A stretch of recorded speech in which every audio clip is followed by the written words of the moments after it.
Hi, my name's Drew and we're going to be walking you through the Retro by Riverside RV today. This is the 199 FKS model. Starting right up front here, we are going to talk about the loading and unloading procedure. What we have up top here is going to be your coupler. As it sits here, it is going to be in the unlocked position. You know it's in the fully locked position because you have two little vampire teeth here, and as long as they are dipped down there and flush onto the frame, that is fully locked. Now the process is going to go, you're going to start 3 inches above your ball and drop. You're going to, of course, back underneath the coupler, center yourself underneath the coupler. You're going to come down here with the jack. Once you are fully seated on the coupler, you would then lock this forward. So kind of skipped that. This is going to be the unlocked position, and it does hold back into that unlocked position. This is going to be that locked position. So once you're fully seated on the ball, you're going to slide this forward, make sure that's locked down. Once you are secure on the ball, we're going to, of course, run that jack all the way up. These tow chains are going to be crossed and then clipped onto the tow chain hooks of the receiver. This is your emergency breakaway cable. It is important that you have 3 connection points on those tow chain hooks. 2, of course, for the tow chains, 1 for the emergency breakaway, so they're going to be riding just like that. Tow chains do need to be crossed underneath the coupler, and state law in Texas is that these are not allowed to make contact with the ground at any given time. So moving up here to the electric power jack, you have a light that's going to give you a point of reference if you are backing up to it in the dark, or light your space if you are doing any coupling at dark time. And you do have an up or down operation. Of course, the jack is going to correspond with those arrows. In the event of a power loss situation, you do have a manual drive there. Use the corresponding crank handle to go ahead and maneuver that up or down if need be. Coming back behind the jack, we have 2 20-pound propane cylinders. These are full for you today, and they are separated by an automatic switchover regulator. You can see you have a little indicator here, and in theory, as long as we have the indicator pointed towards that tank and we have that valve open, if it uses that tank entirely, it will automatically switch over to the secondary tank as long as that valve is also in the open position. Now, if you do not want it to automatically switch over and you want to kind of monitor your level of propane a little better, we can keep this one open and then go ahead and close this one. And in that event, we would have to manually switch this over and then open up this valve here. To remove these tanks, you're going to unscrew your pigtails here, and then you're going to rotate this oversized wing nut. Once that is removed, you're going to kind of rotate this T-bar out of the way, and that will allow you to take those off so they can get serviced. Directly behind that, we have a brand new Interstate deep cycle battery. Biggest thing with this is going to be just good general battery maintenance. Now this unit does not come standard with a battery disconnect switch. So what that means for you, for period of long-term storage, you're going to have to physically remove these battery terminals, and that's going to keep any nominal or phantom draws off of that battery system. Keep this deep cycle battery in tip-top shape. Also, once every 90 days, we are going to remove these vent panels and we're going to inspect the water level. If it looks low, we are going to then maintain that with distilled water. So there's a clear marked water level in there, and we do just want to maintain that water level. These tanks are covered by this rock guard here that's going to keep the weather off the tanks as well as protect them from rocks and things like that when you're going down the road. This does just slip over top of them, and you do want to make sure that the door is angled towards the rear. So it sits down on top. This is the orientation you're looking for. These black pegs should be close to the unit. To access them, you're just going to give those an unscrew. Sometimes they're a bit stiff, and they do kind of swing out of the way. You can lift that lid up. That will allow you to turn the service valves on and off for use. Coming around here, we have your stabilizer jacks on all 4 corners. Now these are for stabilization. They are not for leveling. If we are leveling the trailer front to back, we're going to use the main tongue jack. If we're leveling from left to right, we're going to use the tires and your choice of a leveling kit. Once you are fairly certain of your level, you are then going to run these down.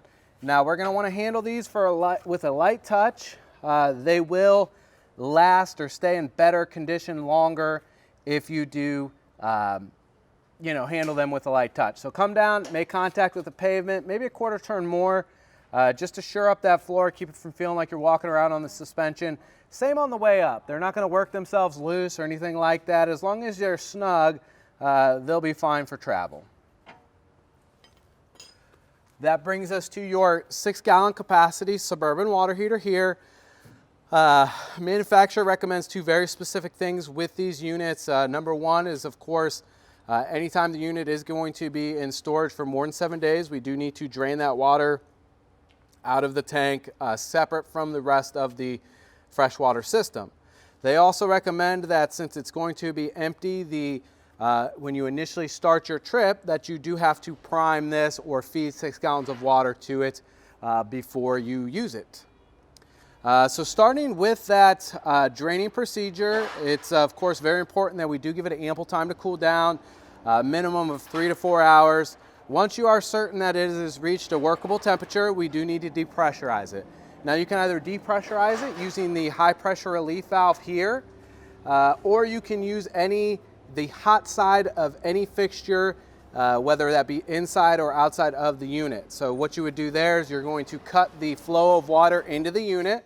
If we are drawing up from the tank, we're going to flip the pump switch off. If we're using the city water connection here, we're going to physically either turn off the spigot or disconnect the hose here. So once we're clear of water flowing into the unit, we're then going to open up the hot side of the spigot. That pressure is going to bleed off. Once that pressure's bled off, our drain plug is going to be here. Now that's an 1 1/16 socket size. You'll probably need an extension to get on there. Once you're fairly certain that you are depressurized, you can go ahead and back that out.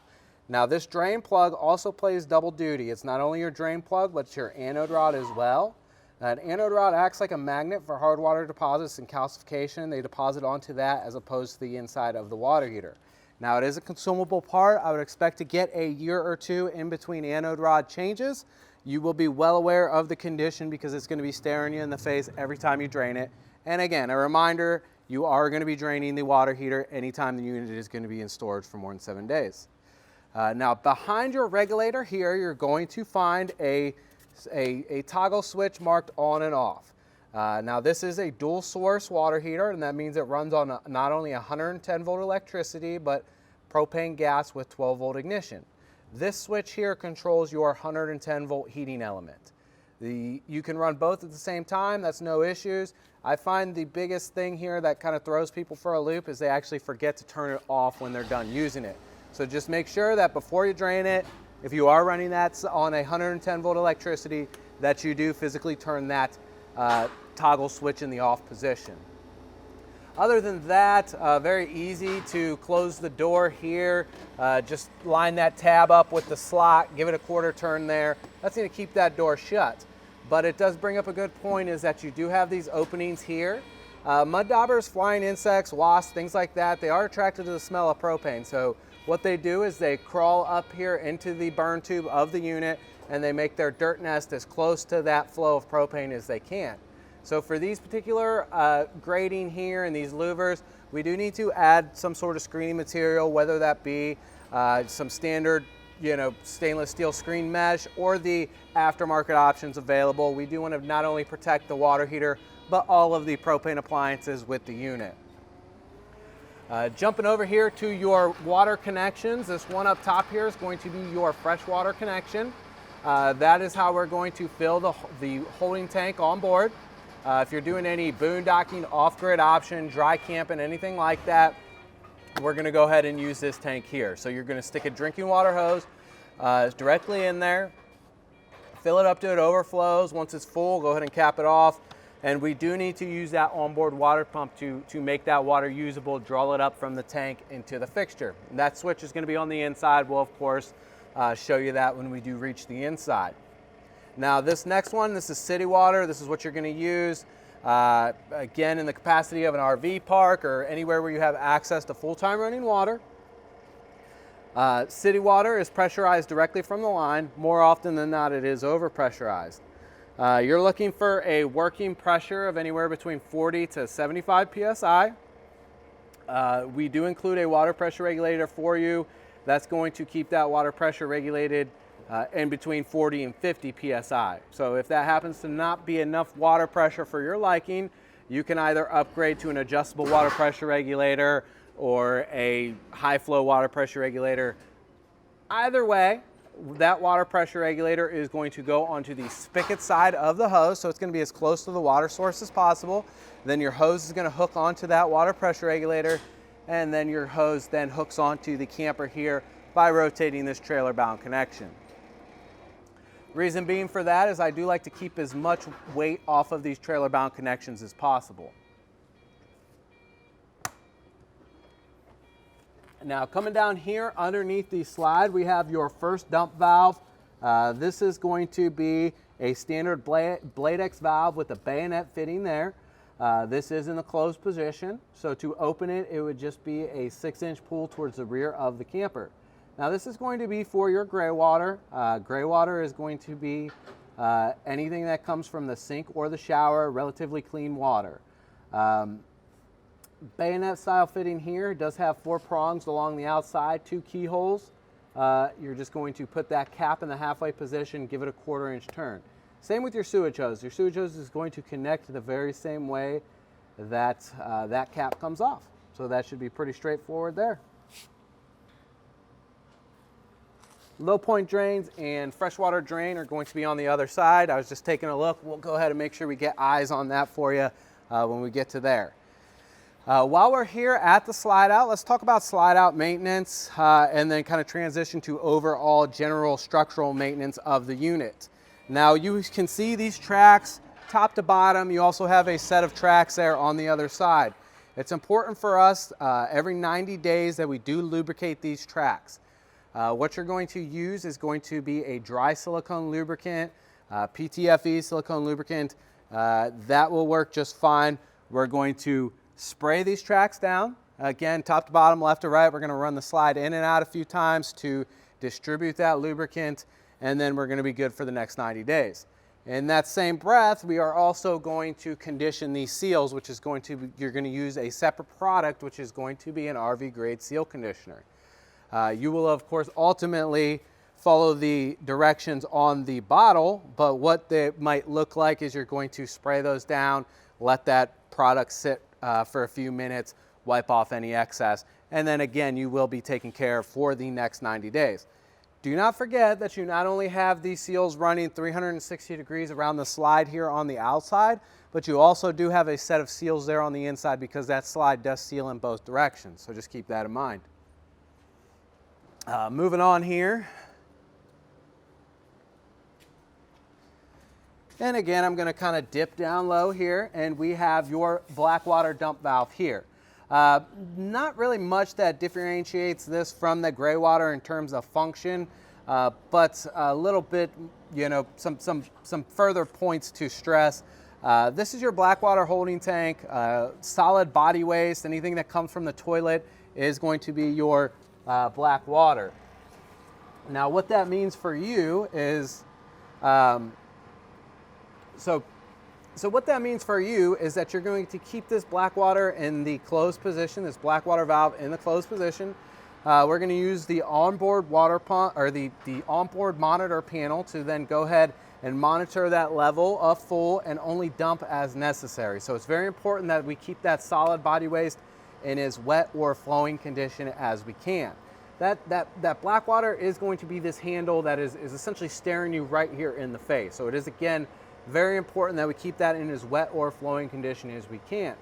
Now they also have a secondary gray water dump there as well. Because of the floor plan of this unit, they generally will have you know, your kitchen on one gray water tank, and then your you know, bathroom and shower on a separate, and that's what we see here. So you just have a separate gray water valve here. Now since you have both of these transitioning at the same location, it is very important that they should never be opened at the same time. So a popular option with this kind of setup is going to be draining your draining your black water first, and then rinsing your gray water from there on after. Now it is very important that, again, you keep this black water closed when you then come here and rinse with the gray. We don't want any cross-contamination issues or backfeeding or anything like that. You'll also see that same kind of bayonet fitting here, and that is again going to operate the very same way as the one we previously saw. Also, while I'm down here, we do have your tire pressure and lug nuts here. I'm going to hop up here and check the data tag so I can get you some true information about your tire pressure there. So tire pressure is going to be 60 PSI. That is going to be the max tire pressure rating, not only stamped on the sidewall of the tire, but on the data tag that we see there on the front corner. It's very important that we do maintain that 60 PSI or that max tire pressure rating. Any ratings that this camper has in terms of weight were done with a tire pressure of 60 PSI. So what that means for you is whether you're completely full or completely empty, that 60 PSI is going to be a good number for you. Underneath those Baby Moon hubcaps, you do have your lug nuts. Manufacturer recommends a retorque procedure of those lug nuts. So they've been torqued to 100 foot-pounds here in the shop. The manufacturer recommends that they are retorqued the first 10, 25, 50, and 100 miles of initial travel. You're going to need to stop and remove those hubcaps and retorque those down to 100 foot-pounds.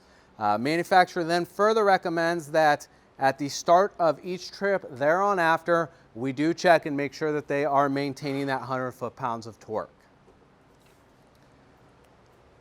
Couple plugs here. The first one we're going to come to is going to be a standard RG6 cable fitting. This is designed for either a park cable service or an aftermarket satellite package.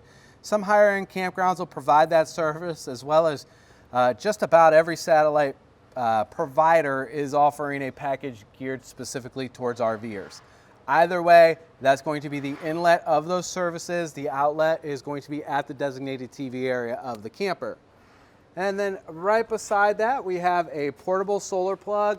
This is a direct connection to the battery, and you can use this with any portable solar panel that utilizes that Anderson style connector there. So essentially what this allows for you to do is hook directly into the battery, essentially plug and play. Those portable panels, the charge controller is built directly into the panel, and that's essentially the brains of the operation. That is going to take in energy as needed and stop when it is not needed. So all you physically have to do is plug your solar plug in here, take your panel out into the sunlight, and that's it. It's going to take care of the rest for you automatically. We have a 30 amp 110 volt power supply here. Now this plug is only going to plug into the unit one way. You can see that we have one L-shaped prong. We're just going to make sure we line that up accordingly. Give that an 1/8 inch turn to the right. That's going to lock it in, and then we do have this secondary collar here to screw down, lock in further. Now for the wall side of the plug, that's of course going to be a 30 amp connection, but say you want to pre-cool the refrigerator, maybe check the function of some lights before going down the road, we include this 30 to 15 amp reducer. That's going to go onto the wall end of your plug, and of course that's going to reduce that down to a standard 15 amp outlet. Now if you go ahead and you want to use this for anything other than pre-cooling the refrigerator, checking some lights, any low draw things, I would recommend that you upgrade this to a dog bone style reducer. What that's going to do is that's going to separate these two ends by about 12 inches worth of cord, and it's going to dissipate that heat a whole lot better than this one. So use this for pre-cooling the refrigerator, maybe a little bit more, but make sure you don't overstress it. We have the stabilizer jacks here on the rear, same operation as the front. Coming around here, you have marker lights, tail lights, license plate bracket. Unit is pre-wired for a backup camera, so if you choose to at some point add that, all the hard work is essentially done. So they did give you the power wires and things like that. We have your full-size spare here on the bumper. You would just of course remove that by loosening these lug nuts. In the event that you do need to change the tire, what you're going to do is you're going to, number one, you're going to make sure that the jack of your tow vehicle has enough lift height to effectively lift these tires off the ground. You're going to put it as close to the tire, you're going to put it directly on the axle as close to the tire as you can without it interfering in your work. You're going to, of course, jack the axle up, remove the tire, switch it out with this spare tire, and so on and so forth. Dropping down here, we have a secondary propane line. That is a quick disconnect air hose style coupler. What that means is you have a locking collar here. We'd go ahead and slide that locking collar back, insert the male end fully. Once you do so, it's going to snap back. You also have a valve there, so it is important that we turn on that valve when we want to use it. And just like any valve, if it's with the flow, it's on. Against the flow, it's off. Now this is designed for any high flow propane appliance, whether that's going to be a gas grill, propane fireplace, propane heater. Any of those will be accommodated with this high flow valve here, and that is just tapping into your propane supply from the front of the camper. Pass-through storage compartment here. Should be lights on each side. You can see that light on the other side, although it's not on. These are just tap lights. So in the center of that fixture, you'll find a little switch to turn that on and off. Moving on here, on the outside, awning, speakers. We're going to kind of focus on that more when we get to the inside of the unit. We have an outside shower here, access to hot and cold water. It does have that kind of standard RV style shower head there where we can cut the flow of water from this and still keep our mix here. That's going to help conserve that hot water specifically, really generally all water, but more than likely your hot water. 6 gallons of water doesn't translate to an extremely long shower. You'll probably find yourself taking military, Navy style showers, and that on-off switch here is going to aid with that. We do have the furnace exhaust here. Now that is the exhaust for your furnace, so it is very important that we do let it exhaust. We're not going to want to put anything in front of it. It does blow very hot air when it is on. What we are going to want to do is, again, protect that from the intrusion of mud daubers and flying insects by screening this off here. You do those two things, and that's basically it in terms of maintenance for that. It's not really, we would consider a customer serviceable unit. So just don't restrict the flow and protect it from intrusion of mud daubers and flying insects. We also have a couple 15 amp outlets here, standard all-weather 110 volt 15 amp outlets, so nothing too crazy there.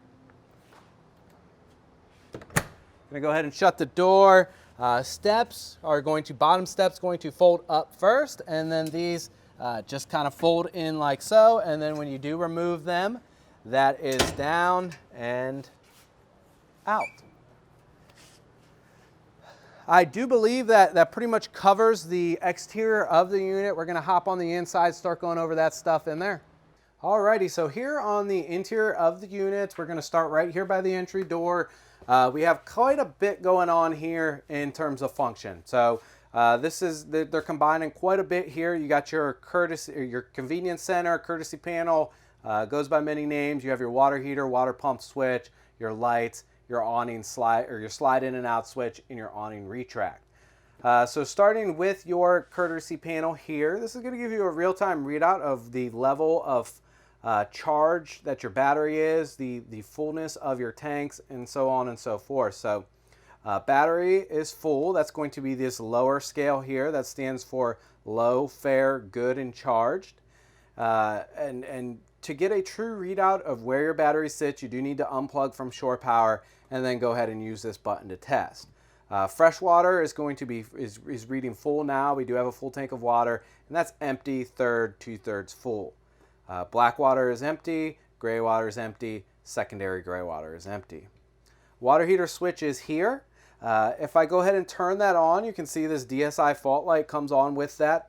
That light is going to remain on until the water heater lights. If you come back 5 minutes later and that DSI fault light's still on, that means the water heater has not lit. So what happens is it cycles 3 times. If it does not light by the end of that 3rd cycle, it quits trying and it illuminates that light. What it generally means is either your valve is closed on the tank, you are out of propane gas, or oftentimes, depending on how long of a run it is, the gas may not have even reached the appliance yet. So in the event that happens, just go outside, make sure you have propane, make sure your valve is open, and then come here, turn the switch off, turn it back on, Generally, as long as you've corrected the issue, it will light on the first try of the second cycle. And then we have your water pump switch next to that. That is going to just be a toggle switch. Up is going to be on. Of course, it's a lighted switch, so nothing too crazy with that. Slide in and out switch here.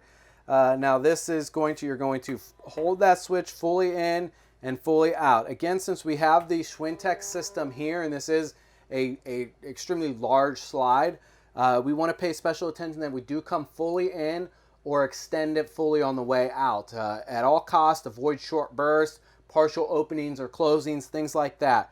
Reason being is you have two independently geared motors that is pushing that slide in and out. And if you do short bursts or partial openings, it can actually bind that slide in its opening, and then it will not come either in or out. So something you definitely want to avoid happening there. Then we have your awning switch here. Now this is a momentary switch. What that means for you is you can really choose your how far out you want to go ahead and bring that awning. You can really choose, you know, follow the sun in the sky kind of theory there. Or if it's slightly windy, you may want to bring it in, you know, so it's not flopping in the wind. It is more secure the closer it does come to the camper. So that's really basic. Just hold the switch to the position you want. Then we have your lights here. This one's going to be for the porch light here right by the door. Not sure if you can see that reflecting on my hand. This one's going to be what they call a courtesy light. Just a light that you can hit, a common switch that you can hit coming into the unit that is going to turn the lights on. In this case, it hits just about most of those lights. You can, again, control which lights come on with that switch because they each do have a switch on the actual fixture. So you can choose which ones you'd like to come on with that switch. Down low here, we have our first piece of safety equipment here. That's going to be your fire extinguisher. It is very important that we not only test the fire extinguisher, but we test all safety equipment every single time we take the unit out. To test this fire extinguisher, we're going to push that green button down. If it springs back, that means we still have life left in the unit. If it stays depressed, it's time to pull out and replace. Taking us to the fuse panel, breaker box, and converter here. Everything we see here on the right side is going to utilize a automotive blade style fuse. These are going to be your 12-volt appliances, and those fuses are replaceable. So it's definitely recommended that you do pick up a spare set of fuses, keep them with the unit in the event that you need to change one. Everything here on the left side is going to be your standard resettable light switch style breaker. Probably have a few of these in your breaker box at home. These are resettable. If in the event that they do trip, you're just going to go ahead and reset them. Kind of changing gears here, hopping over to the cooktop and the oven. Now, we don't have any propane on the unit currently, so we're going to just talk about this in theory. To go ahead and light this appliance, we're just going to turn to high there, and you have kind of like a pilot light, so we have to keep that, that burner knob pushed in. And then we're going to rotate this sparker clockwise. Each burner has its own sparker, so you can then go ahead and light them as designed. Now, this is my favorite cooktop that they currently are making. Reason being is because you can light the oven the same way. So in most campers, you have to light the oven with a long stem barbecue lighter with a pilot light, kind of antiquated. But in this particular cooktop or range, you're going to use the sparker igniter. So again, you're going to hold that in that kind of pilot setting there, and we're just going to rotate this guy until we see that pilot light on the underside. Once we are fairly certain it's lit, we can go ahead and then rotate that to our design temperature. This button here not only gives you those blue lights there on the unit, but they also gives you a oven light here on the inside, which again is a feature that you generally don't see very often with RV cooktops. So something I do enjoy. Now, all of these windows and all the windows and the mini blinds are going to be the same for the most part. The windows that open are going to be this sliding style, and then you're going to have your lock tab here on the side. All the blinds are going to be standard kind of old school metal mini blinds. So that kind of lends itself to the vintage look of these units, and they are adjustable like so. Just very standard stuff. Double sink here. There should be in the unit, there should be a extender here to fill in this area, something you could sit there for when you're prepping a meal to kind of give you a little bit more space. You know, cabinetry stuff, that's all going to be pretty basic, pretty straightforward stuff. I like to call it the usual suspects, but it is very well done. Love, love, love the bread cabinet here. That does, again, kind of lends itself to that vintage look. We have a standard, what I call run-of-the-mill microwave here, just very much like you would have in your house. Is going to function very much the same way, turnstile microwave. For the most part, they all are basically the same. Stepping over here to the refrigerator. Now, this is something that is quite a bit different, especially if you've had experience with RV-style refrigerators. What this is this is a 12-volt compressor-style fridge. So you have your temperature controls right here on the inside, 1 through 5. And then you have a separate control in the freezer to control that. What this is going to do is this runs very efficient on 12 volt. This is going to give you full-time access to your refrigerator without having to tap into your propane supply up front, which is a really big selling feature if you ask me. Other than kind of that technical stuff, this is going to run very similar to what you're used to at home. Quite a bit smaller, but will run pretty seamless like you're probably used to. Does have a little locking bar here that's going to keep those doors from swinging open when you go down the road, help keep things inside the unit. Looking below that, we have your blower motor for the furnace. We'll, of course, get to the thermostat and we'll fire that up, but that is the location of it. All your heat is going to come from this location here. Your dinette makes a secondary bed. Now, I'm just going to talk you through this one. You have this tabletop. If you wiggle that guy off, he's going to separate from these poles here, and then those poles are going to then separate from this flange here. So once you have everything taken apart, you're then going to take your tabletop, you're going to lay that down here on these ledges here, and then you're going to take the rear cushions on both of these seats.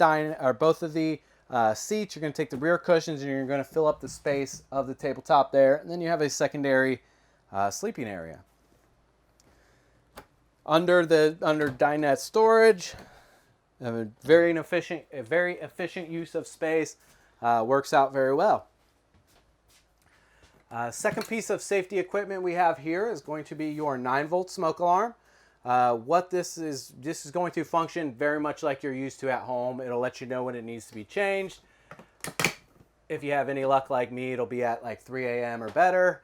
But just go ahead and test that every time before taking the unit out. Probably not a bad idea to carry a spare battery with the unit. We have a electric fan here. This is the fantastic fan. This version here has a manual crank handle, so we go ahead and lift that up, and then we choose a speed. Now, this is an exhaust-only fan. The idea being is that you would open up all of these windows, and these fantastic fans, they are powerful enough to create a cross breeze. So they're going to draw air in and help circulate that air. Biggest thing with this, though, is you do need to make sure you close it before going down the road. So I make the joke that it's something you only forget once because it may not be there when you get to where you're going. So only other piece of pertinent information is going to be this fuse holder here. That does hold a 4 amp fuse, a bus style fuse, and is easily changeable there. Stepping here into the bathroom,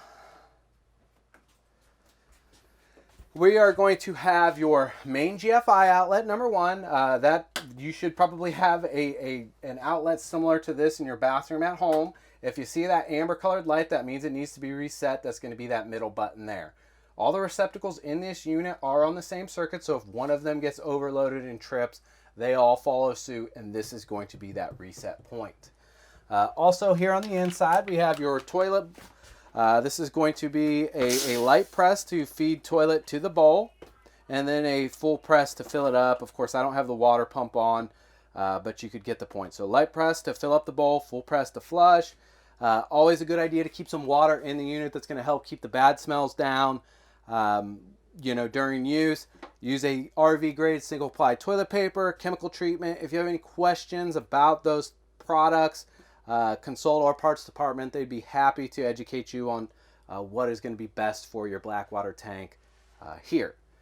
Other than that, not too terribly crazy much to speak of in here. You of course have a medicine cabinet. You have another fan here. This one operates a little different than the other one. You of course have that open and close knob there, and then you just have again a small fan. This is just designed to suck the moisture out of the air when you're getting a shower or something like that. But again, make sure you close it before going down the road.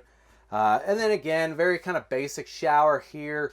You do have that on-off, again, RV style shower head there. And we talked about the use of that. But again, really nothing too out of the realm there. You got storage here coming down. So you do have a fair amount of storage for the size of the restroom here. Jumping over here to the designated TV area of the camper. Now these retros, they don't come included with a TV. When it comes to mounting a TV, we are just going to mount it dead center into this space here with your choice of TV mount. Now if we can kind of switch places, if you want to come over here, we have your plugins there. So if it's this is going to be of course your plug-in there. We have your antenna booster there. So if on top of the unit, there's going to be an omnidirectional digital over-the-air television antenna. For that antenna to get power, we do need to go ahead and turn it on here. So if that red light's on and we do a channel search, that antenna is going to automatically search out the best signal and bring in any available over-the-air digital programming. Now, if we're utilizing a part cable service, which we saw that RG6 cable fitting there on the outside, we need to go ahead and turn that antenna off. So it's kind of either or. Either you're watching cable or you're watching antenna TV. So keep that in mind. And then we have an HDMI plug here back there as well. What that's doing is that is essentially just allowing you to kind of tie into this drive unit here. This is a AM/FM radio, Bluetooth kind of scenario here. You do have a USB in and an HDMI in. So if you were utilizing streaming services or something like that, essentially it's just, again, a pass-through connection to make it easier to connect to your television, kind of hide the wiring here, but you could go ahead and utilize that. You should have a couple zones on here, so I'm going to turn this on. I'm not exactly sure what we're going to get in terms of volume, so not bad. So you have two zones here. You can change those volumes simultaneously. That's going to be for the interior and exterior speakers. And then if we want to choose a volume separately, we're going to then choose either zone 1 or zone 2. Of course, these are your skip buttons, your seek buttons, your presets here. Auxiliaries in, so you have a 2 3.5 millimeter jack, one for headphones, one secondary. You're going to switch in between your modes here. And then again, the USB inlet and the HDMI that we spoke of previously. Nothing too much to speak of here except for some storage, which is, again, a very efficient use of space. Coming here into the bed, excellent placement for the air conditioner, especially for our Texas campers here, so you can sleep comfortably throughout the night because it is going to be blowing directly on you. What we have here is, if we look at this this dial, the indicator right now in the off position is facing forward of the camper. This black option here, that's going to be fan only, and then this blue option is going to be actually air conditioner, and you do have 3 speeds, low, medium, and high here. You have an optional heat, a place for an optional heat option there. That's going to be an aftermarket option. You can actually set this up to produce some electric heat if you do add that. That's going to be low fan speed. That's medium fan speed, high fan speed there. And we do need to go ahead and turn this thermostat, make sure we are on the snowflake there. And then, of course, the red is hotter. So you can choose your comfort level here, the setting within the setting, essentially. You can choose where you send that air. You do have these louvers on each side, and then these main vents here that are going to push straight down. This does have a removable washable filter. To access that, you're going to, if you have long fingernails, you can probably pry that out with your fingernail. If you use a flat-bladed screwdriver, you can go ahead and rotate that out of the way. That's going to expose a kind of netted cloth-style filter. Just go ahead and rinse that underneath the sink. Give it time to dry off before inserting it, and you should be good. If you do need to ever replace that filter, you're going to have to source that from an RV parts house or dealer. Other than that, I believe we have a lift-up bed here. So a little bit of storage there underneath the bed, which is nice. Again, you'll probably quickly find that the more storage that you find in these units, the absolute better it is. Again, going to be closet space. You have a clothes hanger on either side of the bed. Up top here, maybe for some folded clothes, something like that. Again, these light fixtures are going to be operated on the fixture itself. And then creeping back behind here, you have a 110 volt outlet on each side of the bed. And then on the side here, you have a couple USB chargers and a 12 volt cigarette lighter style receptacle. Down over here, down low, we have your second or your third piece of safety equipment, which is going to be the last part. That's going to be your carbon monoxide LP leak detector. Again, that's very important for you to test every time you take the unit out. This one in particular is wired into the 12 volt section of the camper, so there's no battery to change or anything like that. It will let you know which gas it is sensing by a series of flashing lights, which they tell you what those mean right there on the unit.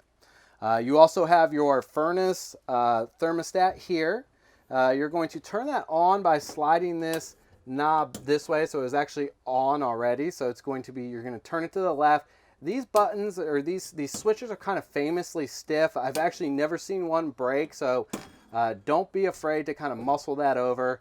And then you have your comfort level here. So you just have a slider, and you'll figure out what comfort level works for your temperature, and it's going to tell you the temperature right there. Last but not least, we have your emergency exit window here. If you're particularly motivated enough, you would be able to go ahead and yank that screen out, and that's going to come full out like a doggy door. So let me kind of show you what that might look like. Of course, yank the screen out of the way, then you can go ahead and rotate this out and give that a push, and that will come fully out. It does operate as a normal window when you're not in an emergency situation, but it does only have one kind of opening level, and that's what we're seeing here. So that just about covers it here on the inside. If you do have any questions or any concerns, anything that we can kind of re-explain for you or go over more in depth, please don't hesitate to give us a call. We hope you enjoy your unit. Thank you.